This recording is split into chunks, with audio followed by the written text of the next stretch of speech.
My name is Leo Morgan, and I am 71 years old.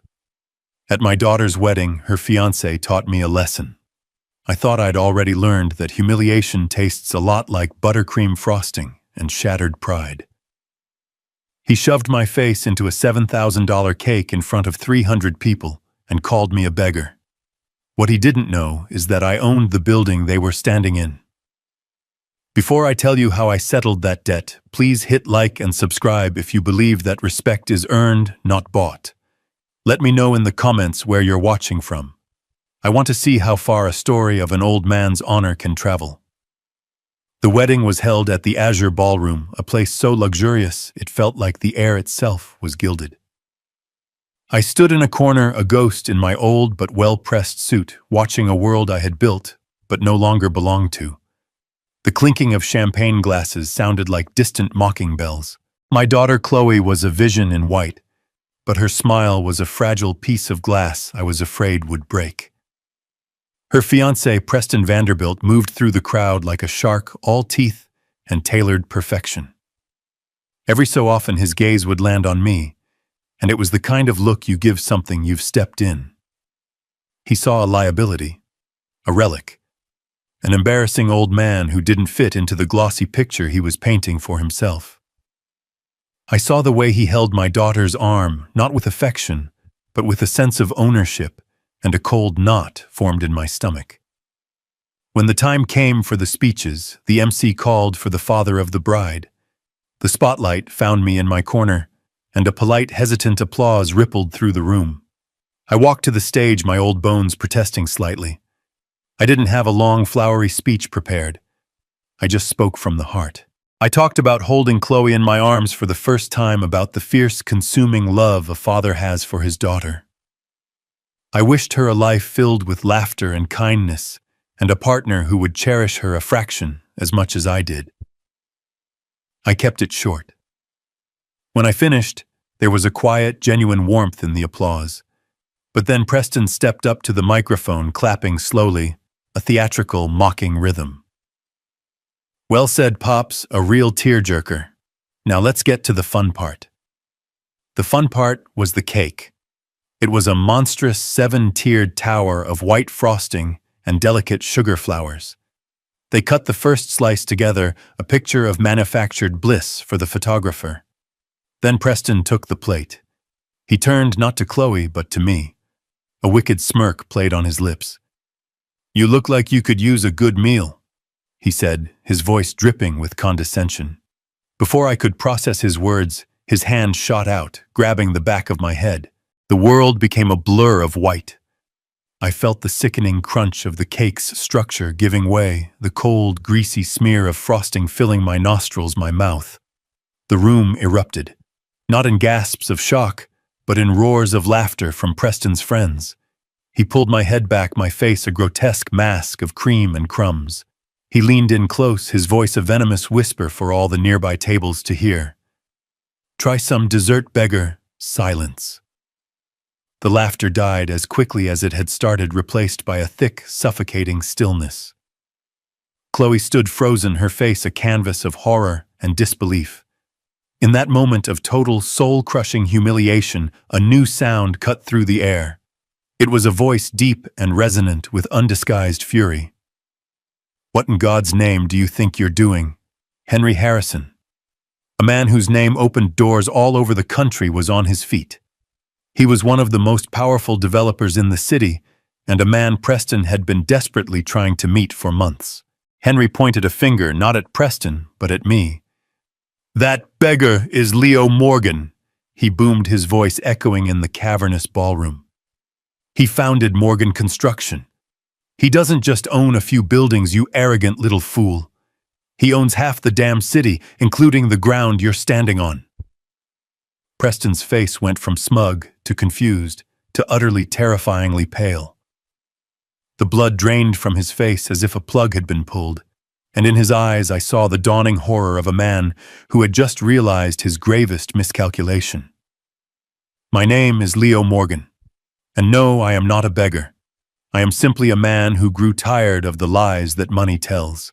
At 71, I have learned that a man's true worth isn't found in a bank statement, but in the calluses on his hands and the promises he keeps. It wasn't always this way. There was a time when the name Morgan was synonymous with concrete and steel, with skyscrapers that rose to challenge the sky itself.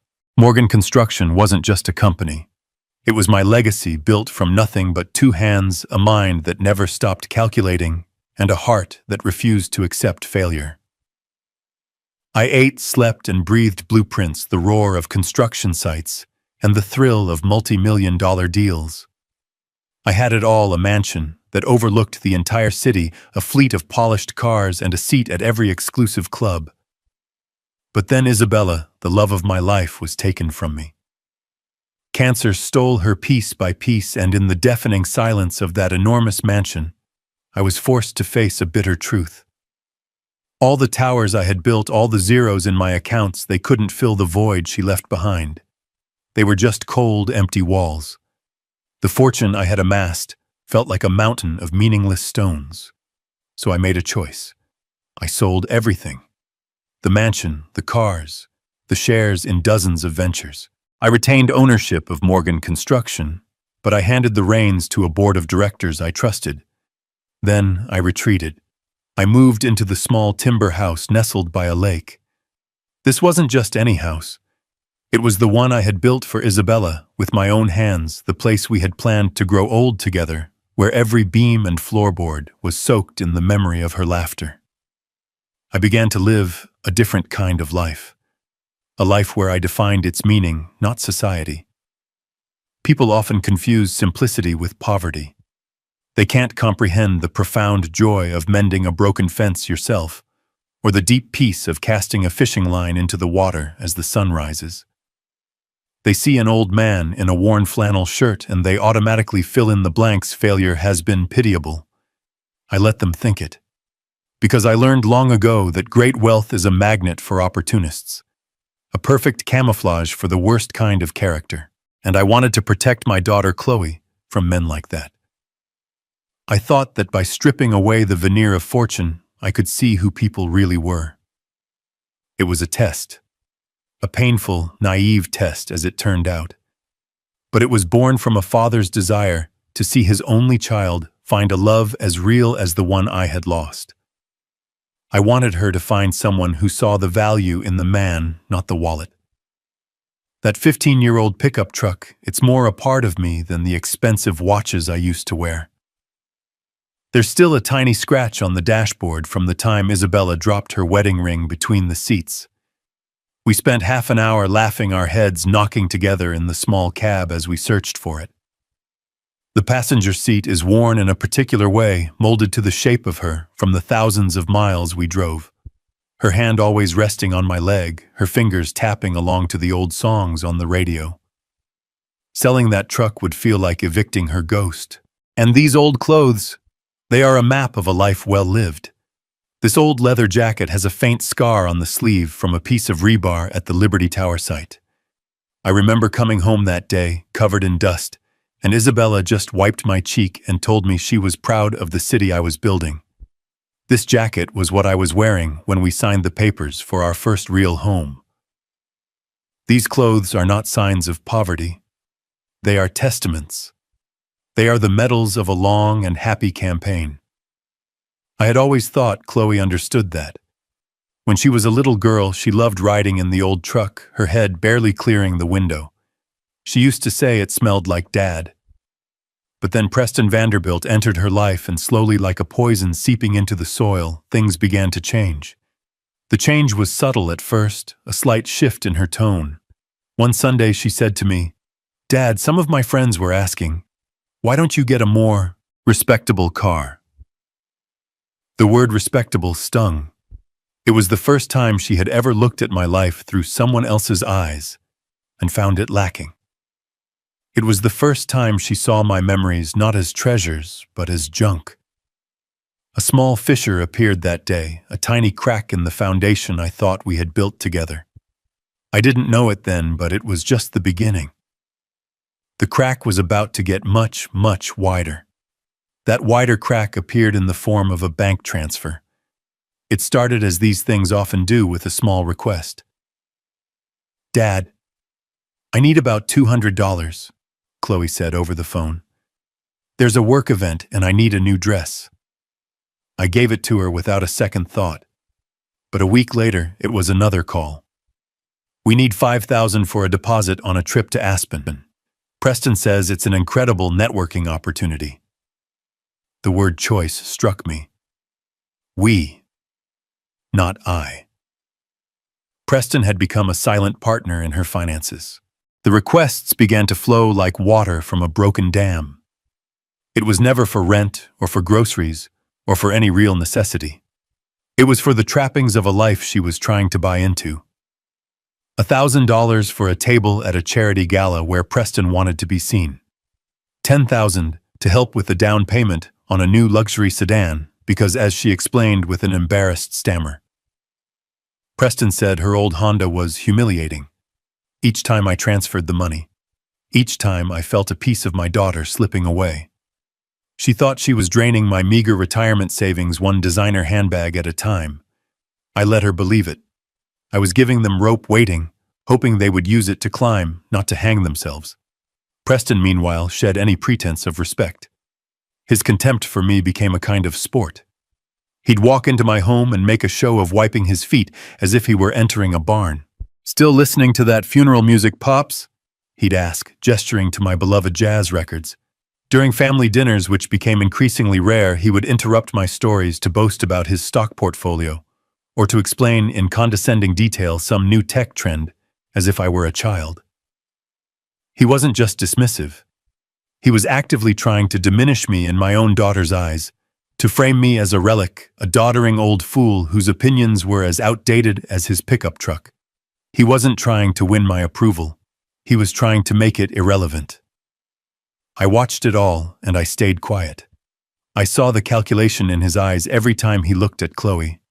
He wasn't in love with my daughter. He was making an investment. He was acquiring a beautiful asset with what he believed was a promising future inheritance. And he treated me like an inconvenient clause in the contract, a bothersome detail that needed to be managed, tolerated, and eventually erased. The first real alarm bell, the kind you can't ignore, rang a few months before the wedding. Preston and his mother Diana summoned me for a meeting. They didn't come to my quiet lakeside home, of course. That would have been too much of an inconvenience. Instead, I was to meet them at their club, a place with dark wood paneling, suffocatingly thick carpets, and portraits of stern-faced men who all looked like they'd been born disappointed. The air was heavy with the smell of old money and decay. Chloe was there too, sitting silently beside Diana, looking small and anxious. Diana Vanderbilt was a woman who wore her pearls like armor. Her smile was a thin, bloodless line, and her eyes had the cold glint of a banker assessing a loan application. She slid a thick, leather-bound binder across the polished mahogany table. "Leo," she began, her voice smooth and condescending. "Preston and I have put together a preliminary vision for the wedding. We wanted your input, and it was a lie and we all knew it. This wasn't a request for input. It was a presentation of demands." Preston opened the binder with a flourish. Inside were glossy photos and pages of itemized costs that made my head spin. "We're starting with a baseline budget of $500,000, he announced as if discussing the weather. "We've secured the Azure Ballroom. The caterer is flying in salmon from Scotland. The champagne will be vintage French, naturally." Diana chimed in. "And we've arranged for a string quartet from Vienna to handle the music. Oh, and Chloe simply must have the dove release after the ceremony." I looked at my daughter, who was staring intently at her hands, avoiding my gaze. I couldn't see a single trace of her personality in this gaudy, extravagant fantasy. It was a wedding for strangers. This wasn't a celebration of love. It was a corporate merger, and they were planning the launch party. I let them finish. I nodded politely, turning the pages of their ridiculous binder. Then I closed it gently and pushed it back to the center of the table. "It's certainly elaborate," I said, choosing my words carefully. "I have another idea, a proposal as my wedding gift to you both." I leaned forward. "Let me host the wedding at the Grand Majestic Hotel." I saw a flicker of confusion in their eyes.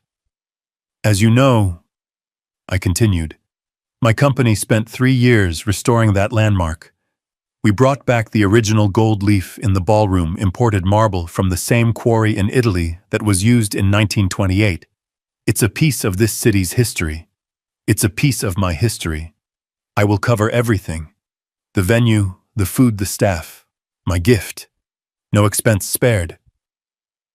My offer hung in the air, a genuine, heartfelt contribution from the core of my life's work.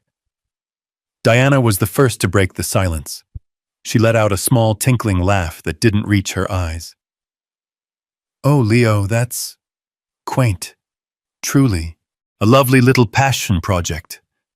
The word little was a dagger. But we are aiming for an atmosphere that's a bit more exclusive. The Azure has a certain prestige, you understand. Preston jumped in, eager to support his mother. Yeah, Pops, we appreciate the thought, really. But the Majestic is historic. It's old. We're going for modern, for something that feels fresh. Chloe's friends, our guests, they're used to a certain standard. They had dismissed my life's work, my legacy, as a quaint little project. They didn't see the value in history or craftsmanship.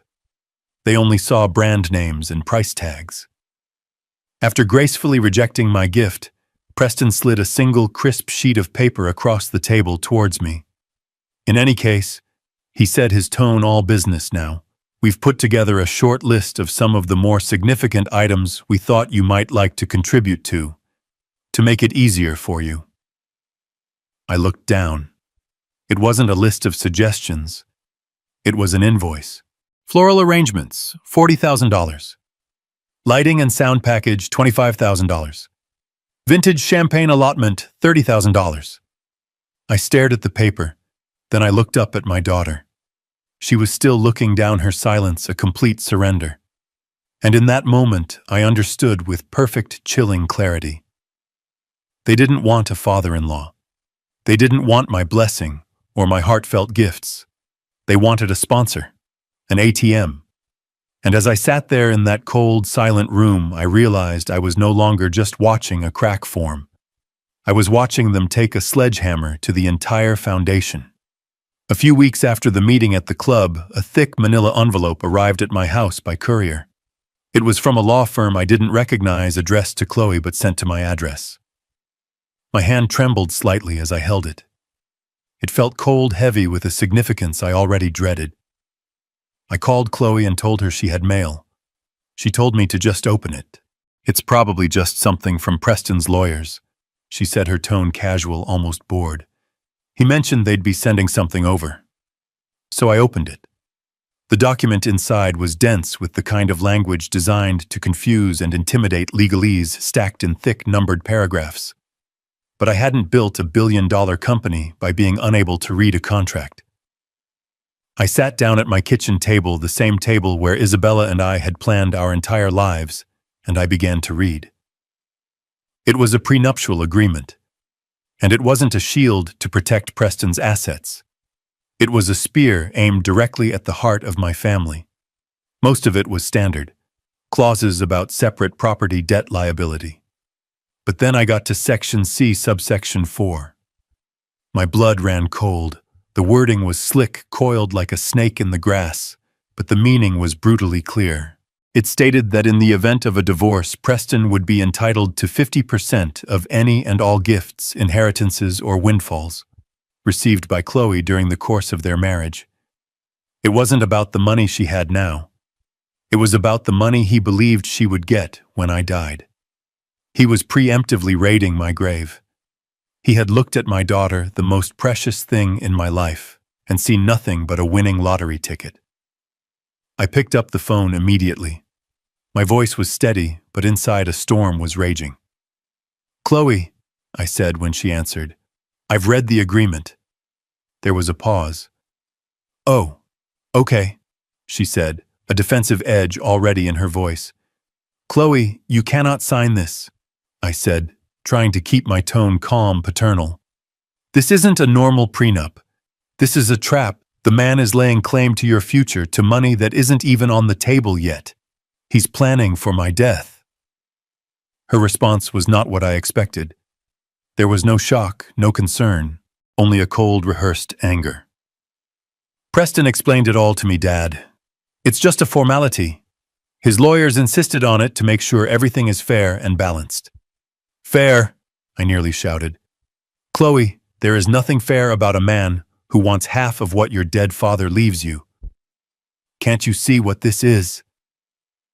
Then came the words that broke my heart. They weren't her words. They were his, placed carefully in her mouth. You know, Dad, Preston warned me you'd be like this. He said you'd try to find a problem with it. He said you don't trust my judgment. I was speechless. He had anticipated my reaction. He had already poisoned the well.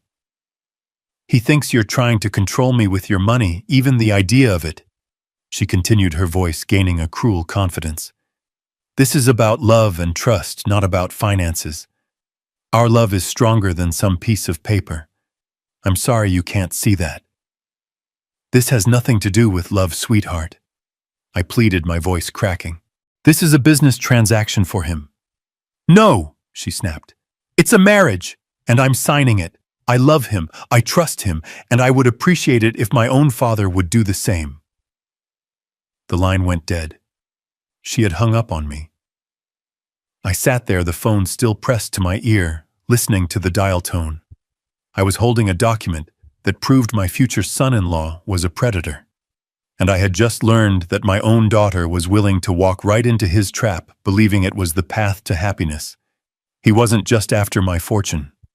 He was stealing my daughter, one lie at a time. The final alarm, the one that signaled a full-blown invasion, didn't ring. It simply walked through my front door on a sunny Tuesday afternoon. Preston and Chloe showed up unannounced. Chloe had a nervous energy about her, a stark contrast to Preston, who strolled in with the breezy entitlement of a king returning to his castle. He wasn't a guest. He was an inspector. Pop's place is looking cozy, he said, his eyes scanning my living room with disdain. Cozy was his word for small and worthless. He was holding a glossy interior design magazine rolled up like a baton. Chloe and I had a few ideas we wanted to run by you. Little upgrades to increase the property value. I stood by the stone fireplace, the one I had built with my own hands, field stones chosen one by one from the lake shore with Isabella. Preston walked over and tapped it with his magazine. This whole thing is so dark and rustic, he declared. We'd tear this out first. Replace it with a clean white marble facade. Very minimalist. It would really open up the room. He moved on with Chloe trailing nervously behind him like a shadow. He strode into my study, my sanctuary filled with books that were like old friends. This room has great light, he said, looking past the shelves. Perfect for a Peloton room, maybe a small gym. Get some real energy flowing in here. Chloe offered a weak, "Oh, that's an idea." He didn't even acknowledge her. He was on a roll, a one-man demolition crew. In the kitchen, he ran a dismissive hand over the custom oak cabinets I had spent a month crafting. All this wood is so dated. We'll gut this whole space. Stainless steel quartz countertops, a wine fridge right here. I remained silent through it all. I felt like a ghost in my own home, a custodian of memories that were about to be bulldozed. They weren't just talking about changing a house. They were talking about erasing every last trace of the life I had built with my wife. They were planning to whitewash my history, to sterilize my memories. After they had mentally torn down every wall, they finally sat down on the sofa, and Chloe, prompted by a sharp look from Preston, began to speak. "Dad, we were thinking," she started, her voice barely a whisper. "After the wedding, things will be a little tight with all the expenses. We thought it might be best if we moved in here for a while." Preston immediately jumped in, framing it as an act of profound generosity. "Yeah, Pops. Just to help you out. Keep an eye on you.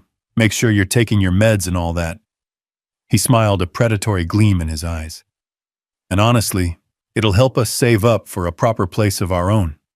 It's a win-win." The hypocrisy was breathtaking.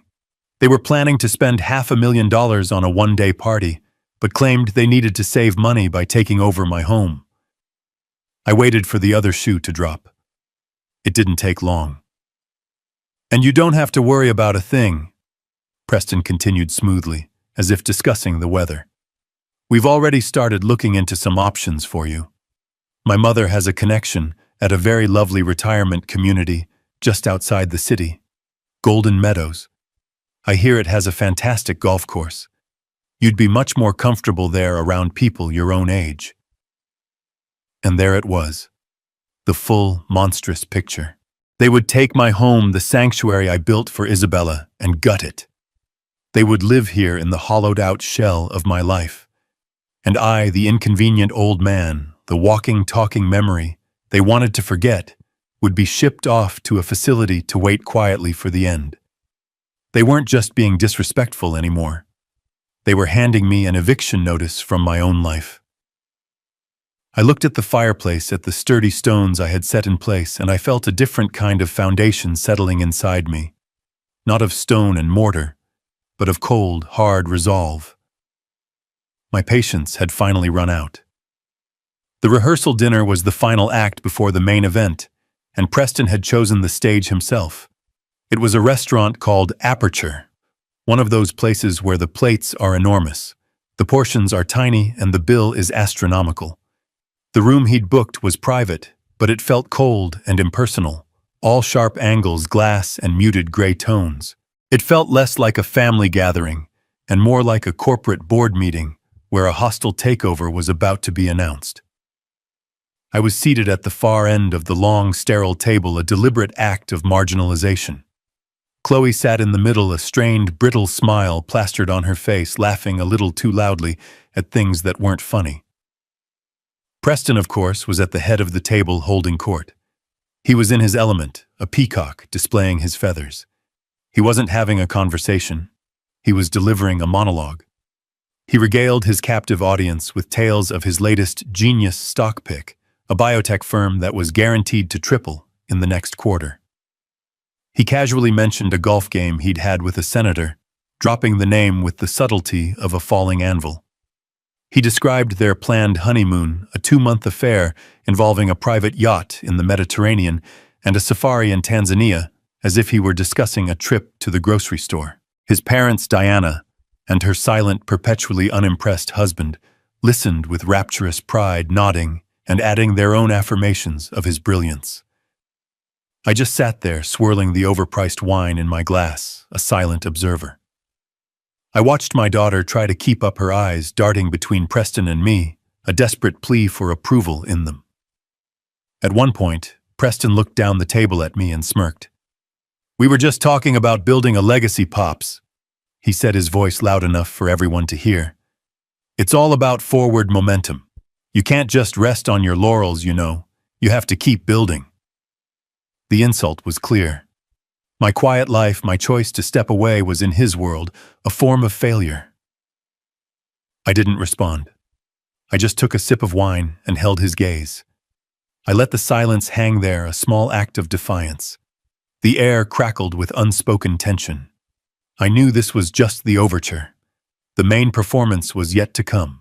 After the appetizers were cleared, Preston stood up, tapping his glass with a fork.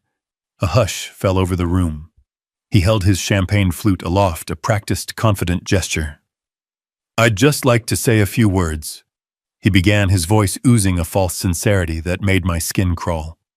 "Thank you all for being here. This is a special night, a joining of two families, the Morgans and the Vanderbilts." He paused for effect, letting the weight of his family name hang in the air. "When you get married, you're not just getting a spouse. You're getting a whole new history, a new legacy. And tonight, I wanted to share a little story about my future father-in-law, Leo, a story that I think perfectly captures the unique spirit he's bringing to our family." A few of his friends chuckled expectantly. I braced myself. I knew this wasn't going to be a tribute. It was going to be an execution. As he prepared to speak, my mind flashed back to what really happened a few weeks prior. The memory was simple, clear, and unadorned. My phone had rung late on a Thursday afternoon, It was Preston, his voice tight with a panic he was trying to conceal. "Pops, hey. Got a bit of a problem. My car, it's got a flat. I'm out on Old Mill Road." I knew the road well. It was a deserted stretch of country asphalt with no shoulder and even worse, cell service. "Do you know how to change a tire?" I had asked him. There was a long pause. "Theoretically," he'd admitted. "But this is a German car. It's complicated." I sighed. "Stay put. I'm on my way." I threw my old hydraulic jack and my steel lug wrench in the back of my pickup and drove out. I found him standing helplessly beside his gleaming $200,000 sports car, looking at the flat tire as if it were an alien creature. He was wearing a suit that probably cost more than my truck. I got out, didn't say a word, and got to work. I had the car jacked up, the flat tire off, and the spare donut on in under 10 minutes. He stood by watching, careful not to get his hands dirty.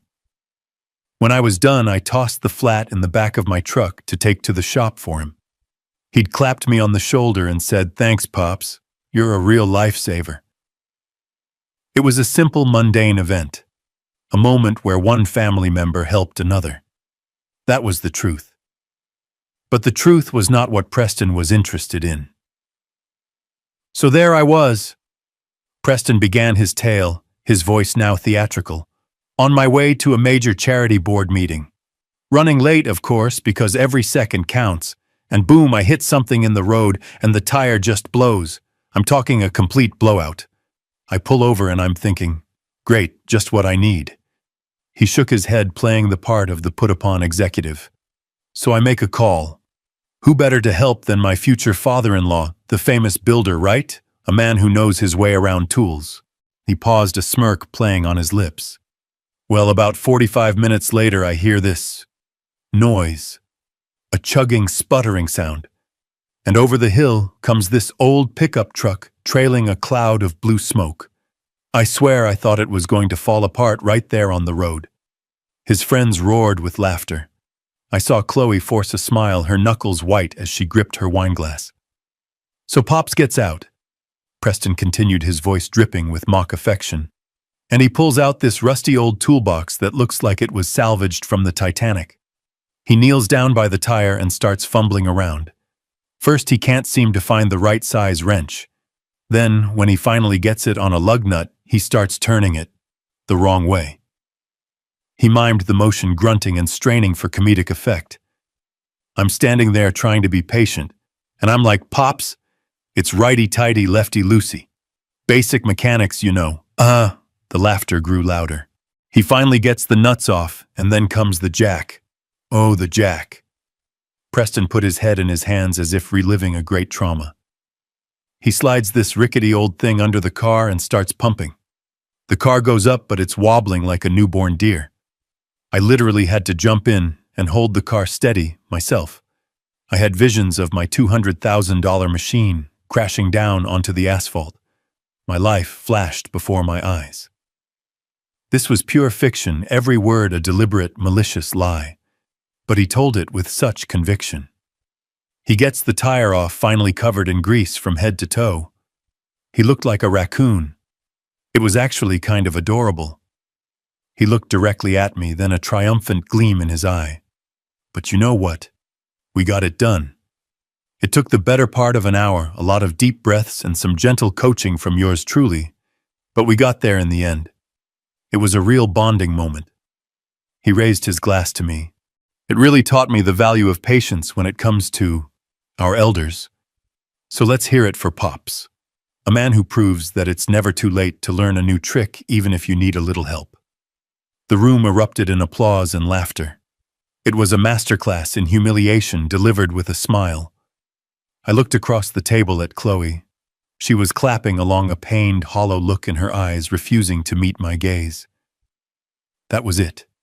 That was the moment. Her silence was louder than all their laughter. It was the sound of her final, complete betrayal. And in that instant, something inside me shifted. The warmth I held for my daughter, the patient hope that she would see the truth, it all just froze. It solidified into something cold, hard, and unbreakable. The sadness vanished, and in its place was a profound, chilling clarity. The man I was a minute ago, the loving father, the patient old man, he died right there at that table. And in his place someone else was born. A man who had built an empire from nothing. A man who understood foundations. And a man who knew with absolute certainty that the entire structure in front of him was rotten to the core and needed to be brought down. The laughter from his twisted story finally began to subside, but Preston held up a hand, a gesture that said, "I'm not finished." A self-satisfied, almost benevolent smile spread across his face. "But that little adventure on the road," he said, his voice taking on a serious, thoughtful tone, "it wasn't just a funny story.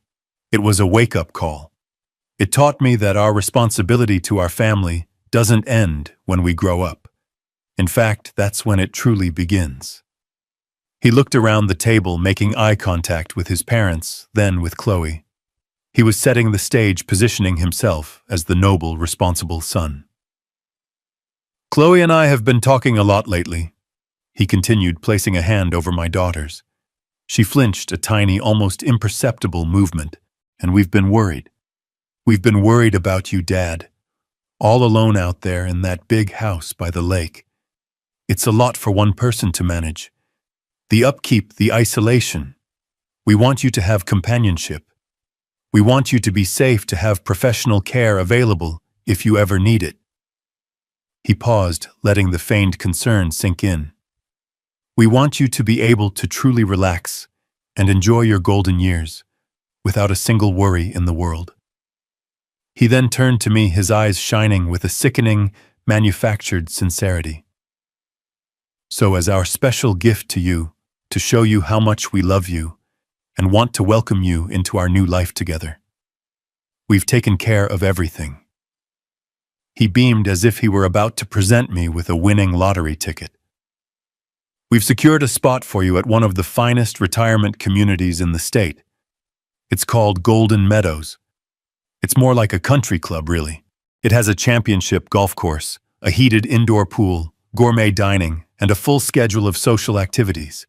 You'll be around people your own age, making new friends. It's all arranged. You can move in right after our honeymoon." The room was silent for a beat, and then it erupted. Not with gasps, but with applause. A genuine, heartfelt round of applause. Diana Preston's mother brought a hand to her chest, dabbing at a non-existent tear. "Oh, Preston," she cooed. "You have such a big, generous heart. What a wonderful son." Their friends murmured their agreement. "How thoughtful. What a relief for him, I'm sure." They were congratulating him for his kindness, for his filial piety. They were applauding him for orchestrating my exile, for cleverly and kindly disposing of the inconvenient old man. I didn't look at them. I didn't hear them. My entire world had narrowed to a single point at the center of the table, my daughter. I watched Chloe. She wasn't clapping, but she wasn't protesting either. Her head was bowed, her gaze fixed on the intricate pattern of her dinner plate, as if it held the secrets of the universe. Her shoulders were slumped in surrender. A weak, pathetic smile was frozen on her lips. She would not look at me. She could not look at me. Because she knew what this was, and her silence was her signature on my eviction notice. Her silence was her consent. That was the final blow. The story about the tire was a humiliation. This was an assassination of my life. They weren't just disrespecting my past. They were foreclosing on my future. They had discussed and decided upon the final chapter of my life without consulting me, as if I were a piece of property to be managed. In their perfect modern world, I was just a loose end, and they had just tied me in a neat little bow ready to be discarded. I felt nothing. No anger, no sadness. Just the quiet, absolute certainty of a building inspector condemning a structure that was rotten to its very foundation. The decision was made. The war had begun. I sat there amidst the applause, a statue at the center of a feast. The sounds of the room seemed to warp and fade, the clinking of glasses and the cheerful chatter becoming a distant, meaningless hum. I felt a strange and profound stillness settle over me, a calm so deep it was almost terrifying. It wasn't the numbness of shock or the dull ache of sadness. It was the absolute quiet that comes after a building collapses, when the dust is still hanging in the air and the final shape of the destruction is made clear. In that moment, I saw everything with a perfect crystalline clarity. I saw the depth of their greed, the totality of their disrespect. This wasn't a misunderstanding. This wasn't youthful arrogance. This was a calculated, methodical plan to erase me. I looked at Preston, flushed with victory, and I didn't see a fool.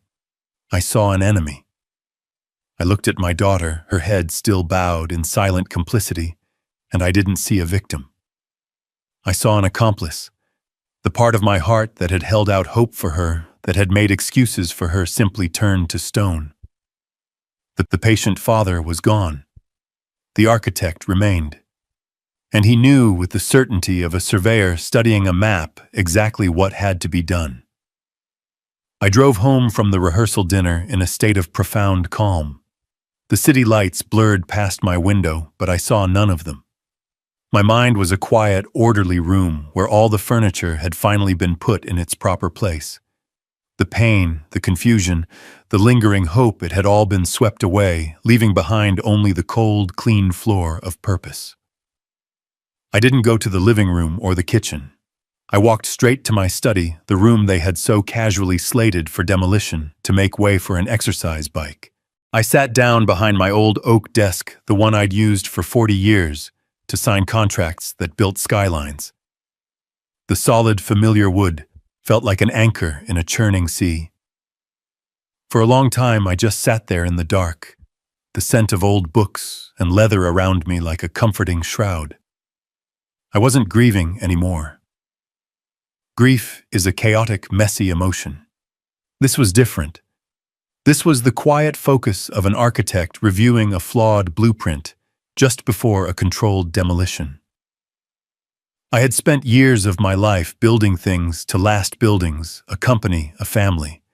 I had always believed that a strong foundation could withstand any storm. But I had made a critical error. I had mistaken my daughter's love for a foundation, when in fact it had become a weather vane spinning uselessly in whatever direction Preston's hot air was blowing. The love for my child was still there, of course, buried deep beneath layers of disappointment and resolve. But it was no longer the guiding principle. A colder, more pragmatic duty had taken its place. A duty to the legacy I had built with Isabella. A duty to the very concept of integrity, which was now under direct assault. This wasn't about punishing my daughter. It was about teaching her a lesson about value that she had tragically unlearned. A lesson that would be severe, yes, but also necessary. My hand felt steady as I reached for the old landline telephone on my desk.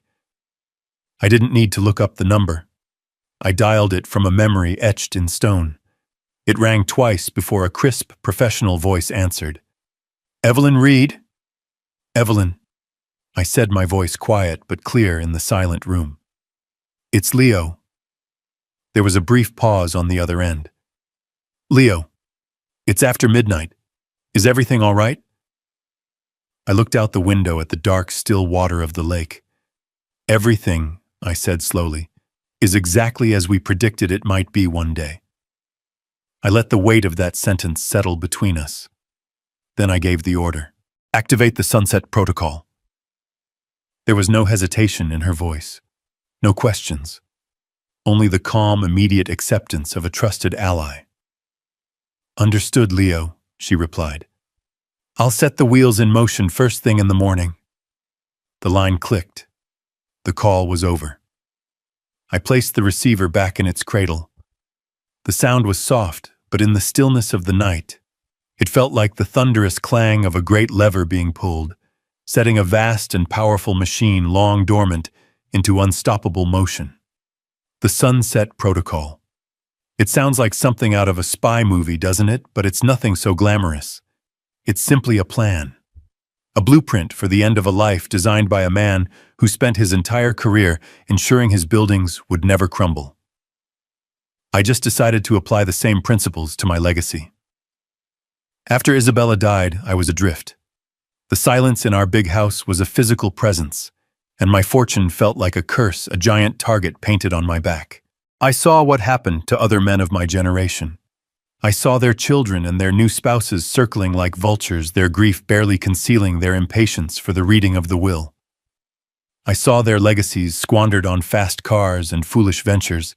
I would not allow that to happen to what Isabella and I had built. Our life's work was meant to create, not to be consumed by greed. So I called Evelyn Reed. Evelyn has been my lawyer for over 30 years. She's sharper than a shard of glass and has a spine made of pure steel. We sat in my study for a week with financial planners and trust experts, and we built a fortress. Not a fortress of walls and gates, but of paper and law. We called it the Sunset Protocol. The first principle was insulation. My personal wealth, the kind someone could look up in a public record, was reduced to almost nothing. The billions, the controlling interest in Morgan Construction, the vast real estate portfolio, the stock holdings, all of it was transferred into a series of carefully constructed, irrevocable trusts. The primary entity is the Isabella Morgan Legacy Trust. It is a legal ghost and invisible giant. That trust is the true owner of everything. I, Leo Morgan, am merely a beneficiary, and the trust's primary steward. The second principle was observation. My new life, my simple life, was the core of the protocol. I wasn't pretending to be poor. In a legal sense, I was living on a fixed income. The trust pays me a generous stipend enough to live comfortably for 100 lifetimes. But it is a stipend, not an endless well. This modest lifestyle became my character filter.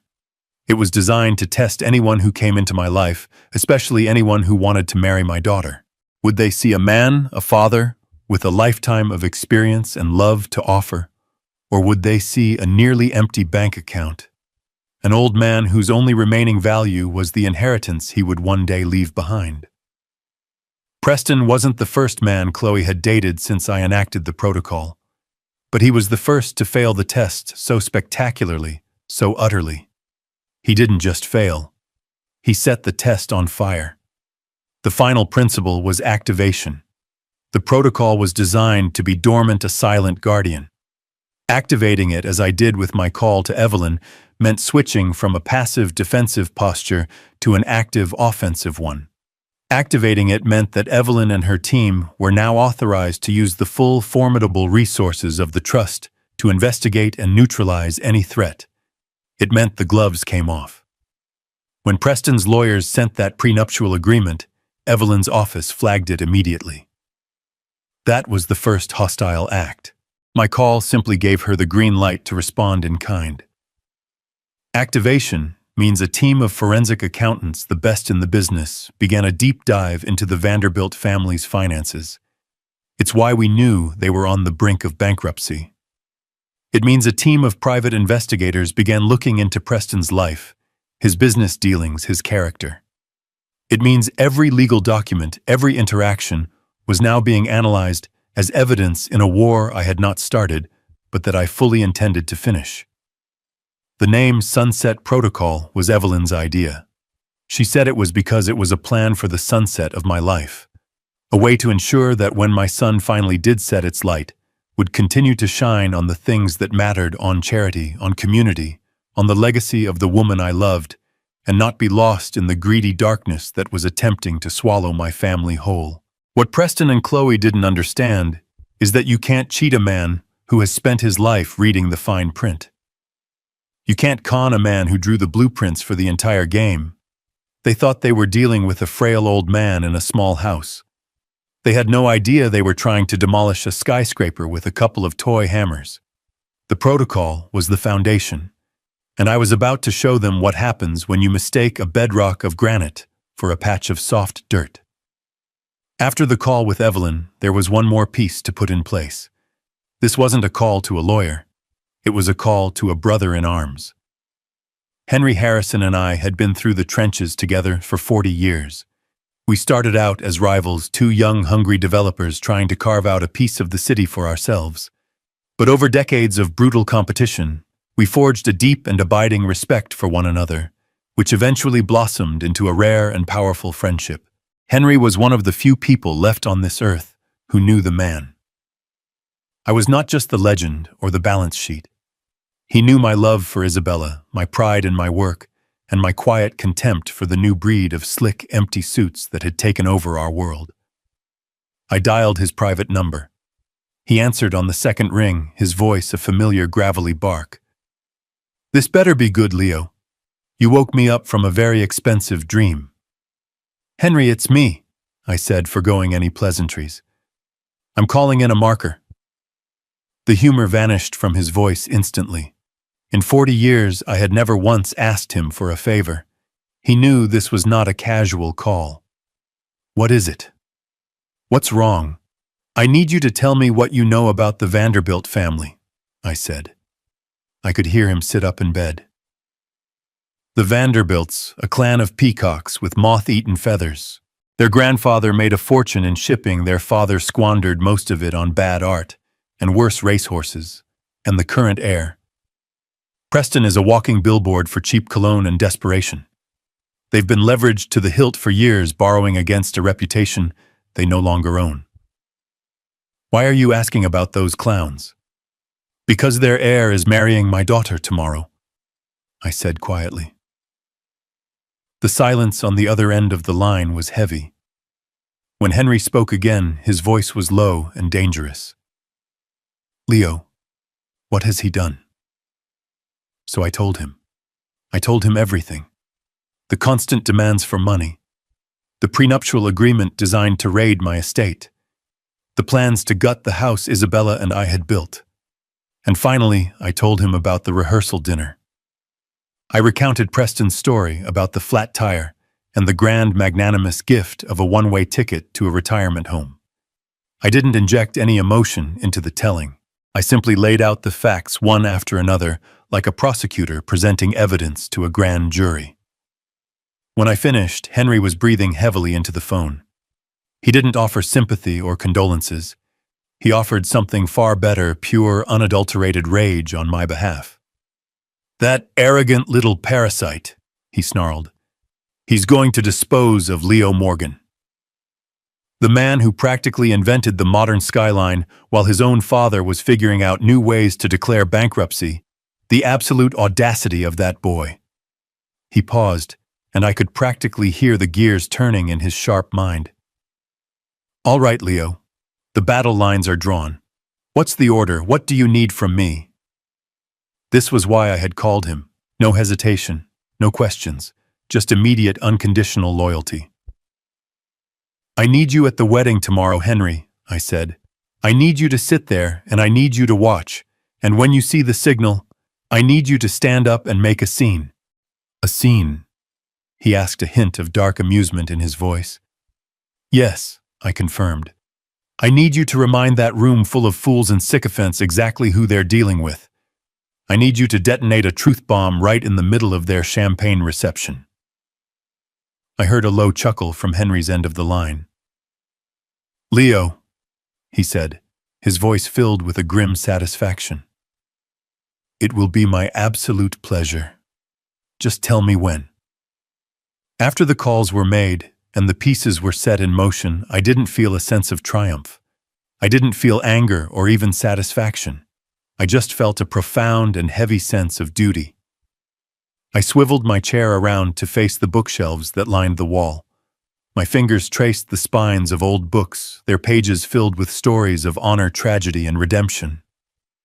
But my eyes settled on a small silver frame that stood between a collection of poetry and a stack of architectural journals. It was a photograph of Isabella. It was taken on the day we broke ground on our first major project, the building that would put Morgan Construction on the map. She was standing in a muddy field wearing my oversized hard hat, a smudge of dirt on her cheek, and a smile that could have outshone the sun. In her eyes was a belief in me that was so absolute, so unwavering, it became the foundation upon which I built everything. We had nothing then but a risky idea and a mountain of debt, but we were the richest we had ever been. I picked up the frame, my thumb stroking the cool glass over her smiling face. "What would you think of all this, Izzy?" I whispered into the quiet room.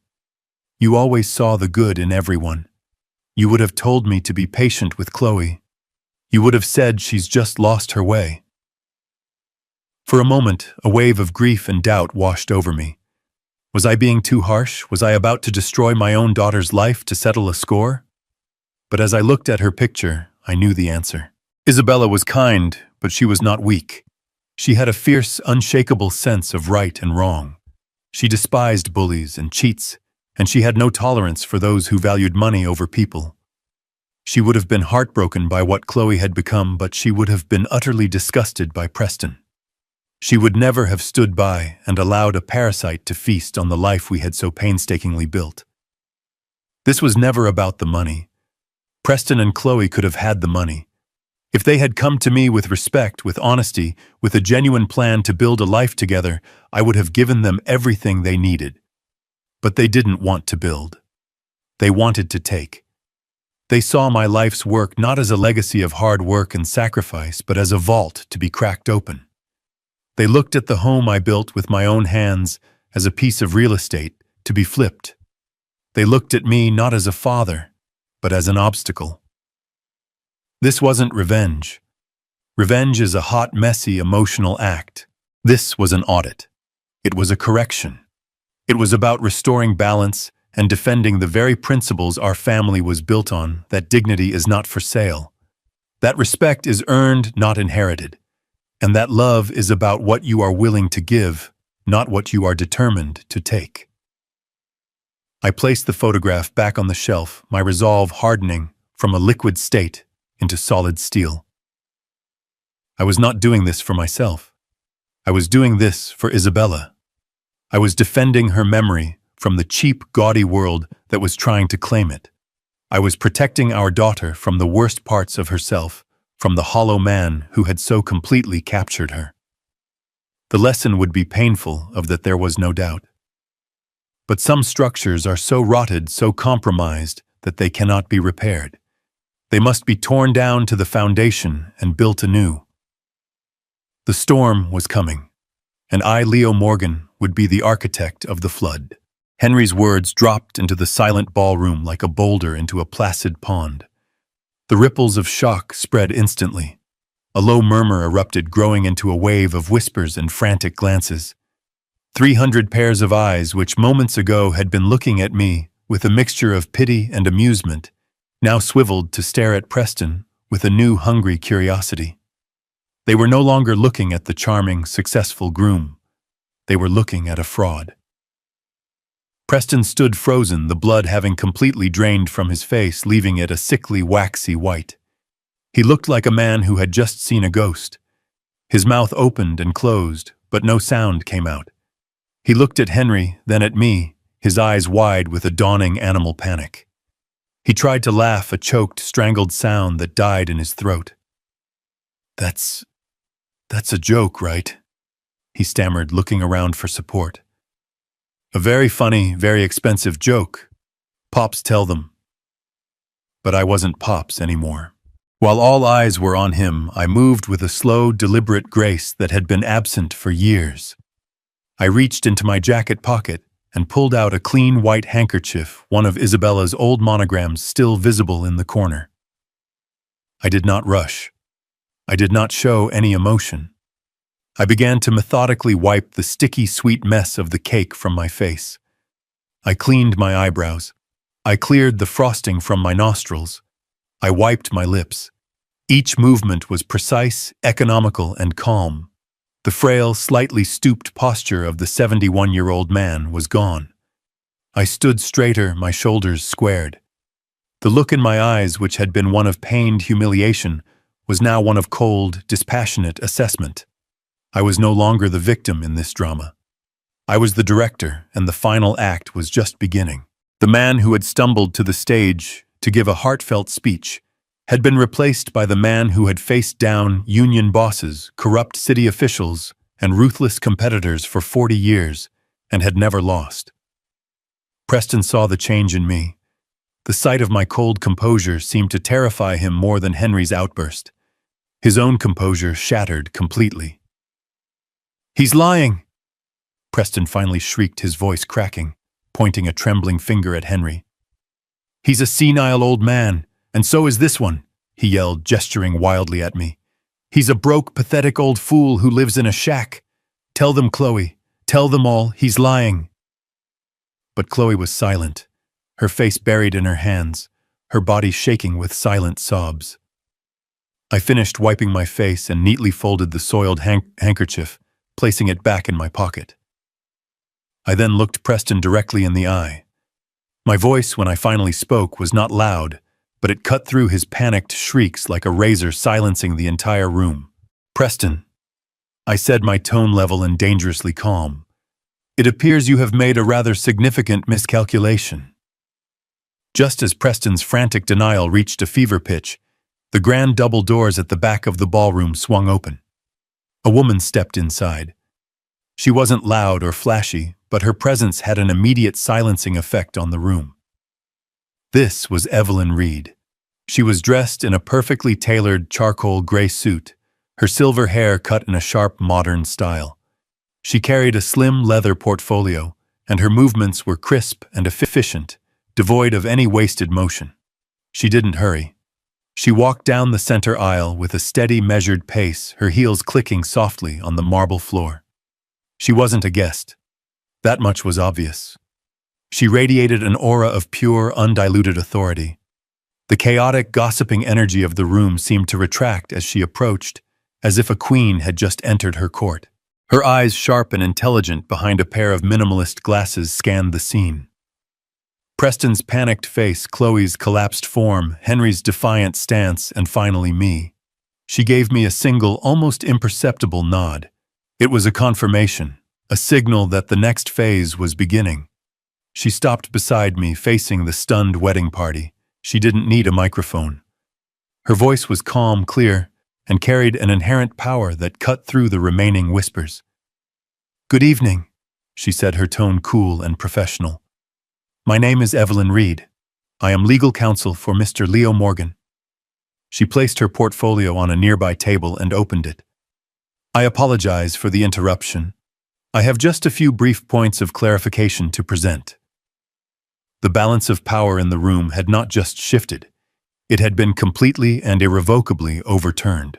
Evelyn gave a slight nod to a technician at the side of the room, and the large projector screen behind the wedding cake, which had been displaying a romantic slideshow of Chloe and Preston, flickered to life. The photos were replaced by a crisp, clear image of a legal document. It was a deed of ownership. A collective gasp went through the room. "Let's begin with our current location," Evelyn said, her voice calm and steady. "The Azure Ballroom, a fine establishment, very prestigious, very expensive." She used a small laser pointer to highlight the owner's name on the document. The name was not a person, but a corporation, Isabella Holdings, LLC. Isabella Holdings, Evelyn explained, is a wholly owned subsidiary of the Isabella Morgan Legacy Trust, established by Mr. Morgan 10 years ago. She let that information hang in the air for a moment, before continuing. "This means that every single dollar spent on this event, from the Scottish salmon and Mr. Vanderbilt was so proud of, to the vintage champagne, to the $7,000 cake that now decorates my client's face, was paid for by Mr. Morgan." The silence in the room was now absolute. Preston stared at the screen as if it were a death warrant. "Mr. Morgan did not offer to contribute to this wedding," Evelyn continued, her voice sharp as a scalpel. "He funded the entire affair from start to finish through a discretionary account he controls. He wanted to see what kind of event you would plan if given an unlimited budget. He wanted to measure the depths of your avarice and your vanity. I must say, the results are even more spectacular than we anticipated." She turned her gaze from the screen to Preston. "You are not a guest of honor in a grand ballroom, Mr. Vanderbilt. You are a lab rat in a very expensive cage, and you have just failed the experiment in the most dramatic fashion imaginable." The words landed like hammer blows, each one shattering the carefully constructed facade of Preston's life. He wasn't a powerful groom hosting a lavish party. He was a charity case, a fool who had just performed his own humiliation on a stage paid for by the very man he sought to destroy. The image on the screen changed. The deed was gone, replaced by a complex financial chart filled with columns of red numbers. It was a consolidated balance sheet. At the top, in bold letters, it read, Vanderbilt Family Holdings, Financial Overview. Which brings us to the motive, Evelyn said, her tone shifting from informative to prosecutorial. One might ask why a young man would go to such lengths to marry into a family he clearly despises. The answer, as it so often is desperation. Her laser pointer danced across the screen, highlighting key figures. This is a summary of your family's financial situation, Preston, compiled by our forensic accounting team. It shows over $27 million in outstanding debt. It shows 3 of your father's properties mortgaged to their absolute limit. It shows a credit line that has been frozen due to non-payment and a portfolio of stocks that has underperformed the market for 12 consecutive quarters. Diana Vanderbilt let out a strangled cry, her face ashen. Her husband looked like he wanted the floor to swallow him whole. You are not old money, Mr. Vanderbilt. Evelyn stated the words cold and precise. You are the children of old money. There is a significant difference. You are the final withered branch of a once mighty tree, and you are drowning in debt. This wedding, this entire charade, was not a celebration of love. It was a desperate last-ditch attempt at a corporate bailout. You were not marrying Chloe Morgan. You were attempting a hostile takeover of her future. Evelyn clicked a button, and a new slide appeared, showing copies of loan applications Preston had recently filed, all of them rejected. You needed this. You believed that by marrying the daughter of the broke Leo Morgan, you would gain access to a future inheritance that would solve all your problems. You were betting on my client's death to save you from your own financial incompetence. Finally, the screen changed one last time. It now displayed a copy of the prenuptial agreement Chloe had signed. A huge red stamp was superimposed over the text, void. And that brings us to the final piece of your failed plan, Evelyn said, looking directly at Preston. This document, a rather predatory piece of legal work designed to grant you 50% of any future inheritance. There are 2 problems with it. She held up a single finger. First, under state law, a prenuptial agreement can be rendered void if it is proven to be unconscionable, or if it was signed based on fraudulent misrepresentation of one's own financial status. Given that you presented yourself as a wealthy scion instead of a man on the verge of bankruptcy, I believe we have a very strong case for the latter. She then held up a second finger. But more importantly, and far more simply, this contract is worthless because the asset it targets does not exist. She gestured back to the screen. Mr. Morgan's home, the small house you so generously planned to renovate after shipping him off to Golden Meadows, was placed into the Isabella Morgan Legacy Trust a decade ago. It has never been his personal property to bequeath. A new document appeared on the screen, a trust directive. Evelyn highlighted the key clause. Upon Mr. Morgan's passing, the property and the land it sits on are to be immediately and irrevocably donated to the state's leading children's hospital to be used as a therapeutic retreat for terminally ill children and their families. Evelyn lowered the laser pointer. There is no house to inherit Preston. There is no multi-million-dollar property to seize. There is no inheritance. The vault you tried so hard to crack has been empty all along. The final revelation landed with the force of a physical blow. The first to break was Diana. A strangled, animalistic sound escaped her throat before her eyes rolled back in her head and she collapsed sideways in her chair, a cascade of pearls and shattered dignity.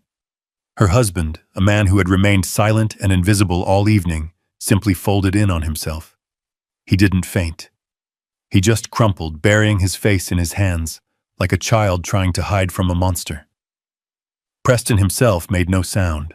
He simply stared at the final slide on the screen, his dream of salvation turning to ash before his eyes. Then he sank to his knees, not with a crash, but with a slow, boneless descent, a puppet whose strings had just been cut. The Vanderbilt dynasty had not ended with a bang, but with a silent, pathetic whimper. With the Vanderbilt family in ruins, a mess of their own, making my attention turn to the final piece of wreckage, my daughter. I walked over to where Chloe was still sitting, her body racked with sobs. I didn't raise my voice. I didn't lecture her. The time for that was long past.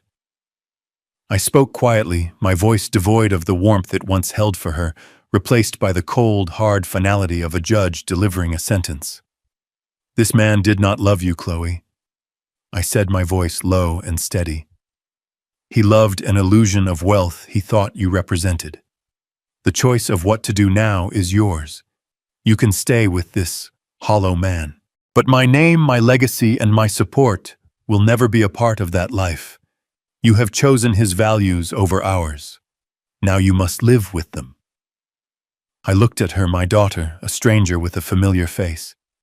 If you ever find your way back to the principles you were raised with, you know where I live. But the door will only open to the daughter I remember, not the woman I see before me now. I turned away from her, my business in this place concluded. I caught Evelyn's eye across the room. Evelyn, I instructed, my voice clear and firm. Please ensure that every member of the staff here tonight, the waiters, the valets, the musicians, receives a bonus equivalent to double their salary for the evening. As for the remaining budget allocated for this event, transfer every last cent to the Isabella Morgan Memorial Fund at the Children's Hospital. Do it first thing in the morning. This spectacle of greed would fund a year of compassionate care. That felt right. That felt like a fitting end. I didn't look back. I walked towards the grand doors, my back straight, leaving the wreckage of the wedding behind me. Henry Harrison fell into step beside me, clapping a heavy, comforting hand on my shoulder. We stepped out into the cool night air, the sounds of chaos fading behind us. Henry let out a long, slow breath. Well, Leo, he said with a grim smile, I have to admit, that was infinitely more satisfying than a hostile takeover. I couldn't help but let a small, weary smile touch my own lips. Several months have passed since that night. I am sitting on the porch of my house by the lake, a cup of hot coffee warming my hands as I watch the sunrise paint the water in shades of gold and rose. The birds are singing. The air is clean. I have found a quiet peace. The back door creaks open behind me. It's Chloe. She is alone. She looks thinner, and the expensive, empty facade she used to wear is gone. In her eyes, I see not a trace of entitlement, only a deep, profound, and fragile flicker of remorse. Our story is not over, but a new chapter has begun. This time, it will be built on a foundation of truth. This time, it will be built on my terms. This whole experience taught me a difficult but necessary lesson. True wealth is not measured by the size of your bank account, but by the strength of your integrity. For years, I thought patience was the ultimate form of love, but I learned that sometimes the most loving act is to create a painful conflict to protect the very values your family has forgotten. It's about defending a legacy of dignity, not just a legacy of dollars. Strength isn't about how much you can silently endure, but about having the courage to demand respect, even if it means tearing everything down to build it anew. Tell me in the comments, when is it right to stop being patient and start fighting back?